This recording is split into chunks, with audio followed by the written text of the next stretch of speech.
மானம் குறையும் இன்னு மாசு படியும் இன்னு வீணா கதை முடிஞ்சு போச்சு.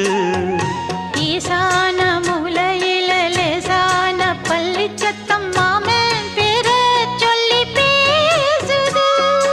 ஆறாத சோகந்தன்ன தீராம சேர்த்து வச்சு ஊரும் சேர்ந்து என்ன ஏசுது.